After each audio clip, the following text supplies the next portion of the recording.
Just to let you know, if the lighting gets really weird, I mean, there will be some drastic changes of lighting, and that's because it's partly cloudy outside, and LA is experiencing weird weather, so. Hi everybody, Maci here. So lately I've noticed that some of my friends have been wanting to start a YouTube channel, but they don't know where to start, or they're afraid of putting themselves out there. And now with the rising popularity of YouTube, with more and more people making videos as a sort of hobby, I decided to compile my own kind of YouTube handbook to help you guys who are on the fence about starting a YouTube channel. Since this video might be pretty long because I do have a lot to talk about, I will have the times for each section down below if you want to skip ahead to something you particularly want to know about. Please give this video a big thumbs up and let's get started.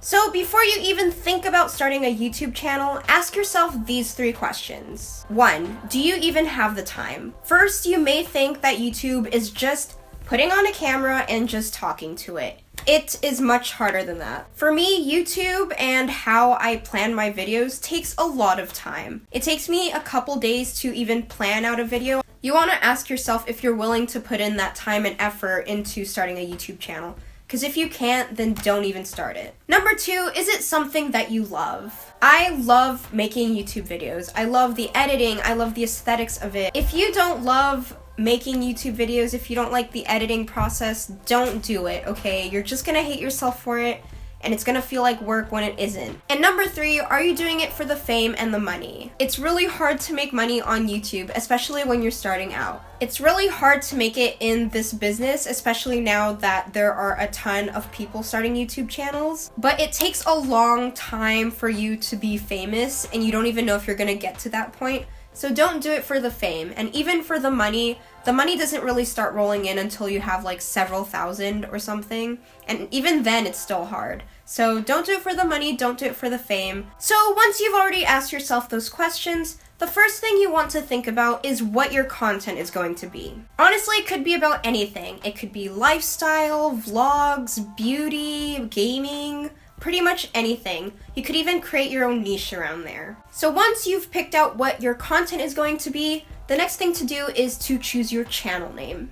Make sure it's something you really like. First things first, you could probably make it into your name if you're still not sure what your content is going to be about. Or you could mash up something with like your name, like SimplyMaci, or My Life as Ava. Or you can just use your first and last name if you're comfortable giving that out to the world, like Tanya Burr, Jim Chapman. Or if you do want to make up your own thing that has nothing to do with your name, and you just want to like mash something up, like Sprinkle of Glitter, Louise Pentland, please think through with that one.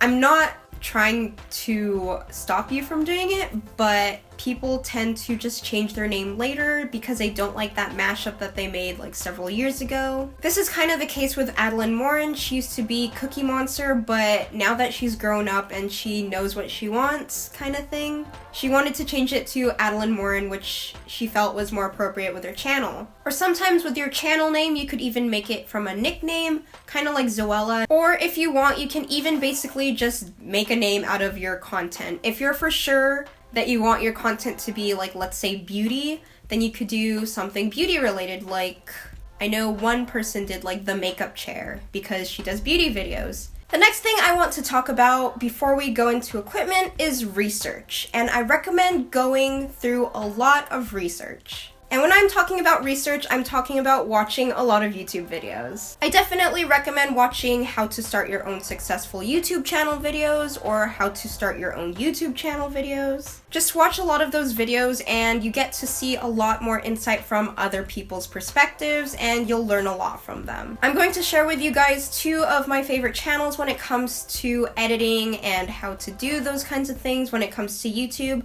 Number 1 is Gabrielle Marie. Can't even tell you how much I've learned from her. Like, I've learned how to use green screen, I learned how to edit with PicMonkey, I learned how to edit my videos in with better quality, like changing the saturation and how I got plugins and everything. Honestly, just watch her videos, you're gonna learn something, especially if you're just a newbie at this. Another good channel is Shameless Maya's. She has this playlist if you just search on her playlists. It's called the Tech Talk playlist, and she has a lot of videos centering on the techs of everything, like which camera to get, which vlog camera to get, how to set up your own studio. Very helpful, definitely recommend watching her. So now we're going to move on to something that a lot of people tend to have questions about, and it's what equipment do I use? So the camera I'm using right now is the Canon Rebel T5i. So it's about $600, and it's really not that bad. When you think of quality, you think of the lens. So right now, to create that blurry background, I'm using a prime lens, and that one is the Canon 50mm prime lens f1.8, and I would say that it's pretty good, but the problem is that it's really far, because it's 50mm, so it's really, really far. I really like the quality. As you can see, it has like the blurry background, like soft background, and I'm in focus right now. Oh, and just so you know, this lens was about $100 on Amazon, which is a pretty good deal if you want this kind of quality of footage. But honestly, you're perfectly fine with using the regular 18 to 55mm lens. That one, at least you can zoom. The thing about this, because it's a prime lens, you can't zoom. It's a fixed like image thing. I forgot what it's called, but it's fixed, so you can't zoom at all. But you still get the really nice background, and yeah, so you give and take, you know. So let's say right now you can't afford a DSLR camera because it is pretty expensive. So the next thing besides a DSLR that I would recommend is a point and shoot. And for that, I would recommend the Canon G7X, which is a vlog camera that I use. And I believe that is about $650, or maybe a little bit cheaper by like $100 depending on where you look. I know a few YouTubers who actually use a Canon G7X to film on their videos and not a DSLR, and one of them is That's Bella. She's very successful. I think right now she has like 50,000 plus subscribers at this time. This is the Canon G7X, and obviously it has like a viewfinder, which is really nice, and I really like it. I definitely recommend it since the quality is really good, almost like a DSLR, and I almost dropped it, I'm sorry. It has a flippable viewfinder, and you can see yourself when you are filming, and it's great. Quality's good, really nice stabilization. I love it. And last but not least, just film with your iPhone or your iPad. Honestly, the quality on iPhones and iPads are really good. I believe you can like film in like 720p. I don't know if they can film in 1080p, but I do think that you can still make really good quality videos on an iPhone, especially if you're starting out and you're not sure if you're gonna continue making YouTube videos.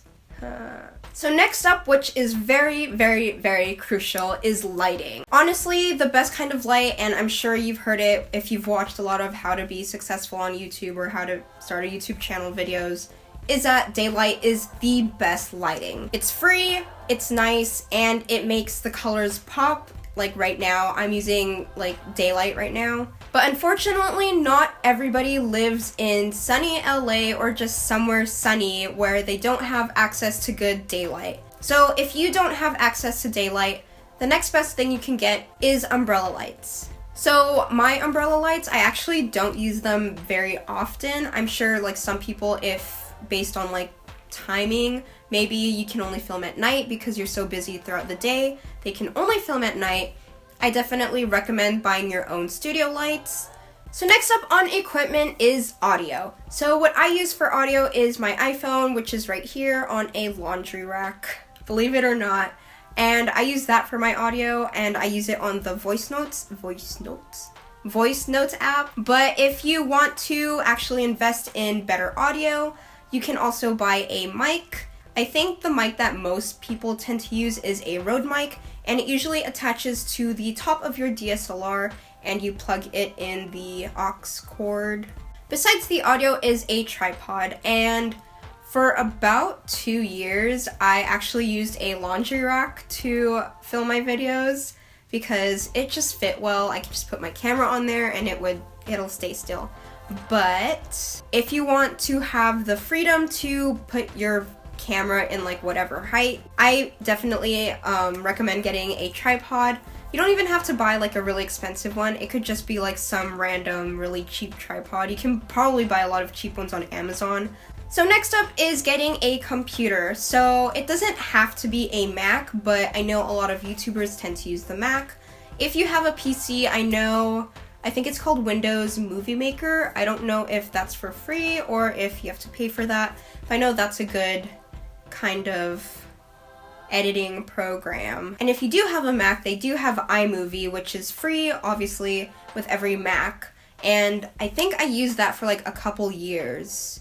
And it helped me perfectly. I love iMovie, but I think as I grew and I wanted to kind of add more pizzazz on my videos, I started using Final Cut Pro X, Final Cut Pro 10. I don't know, I think it's Final Cut Pro 10. Everyone's been saying X and then I don't know if it's 10 or X, so Final Cut Pro. The thing about Final Cut Pro is that it is pretty pricey. It's about $300 on the Apple Store. And when it comes to thumbnails or channel banners, I usually use, well, for thumbnails, I use Fonto, which is on my phone, completely free. Just download fonts through like dafont.com and you're good to go. As for my channel banner, I tend to use like a mixture of things. I use Photoshop and I also use PicMonkey sometimes. I feel like PicMonkey can hold me back sometimes since I feel like I don't have a lot of freedom because I actually use the free version. I don't pay for subscription on PicMonkey. So if you're willing to pay extra, like go ahead, you can use that.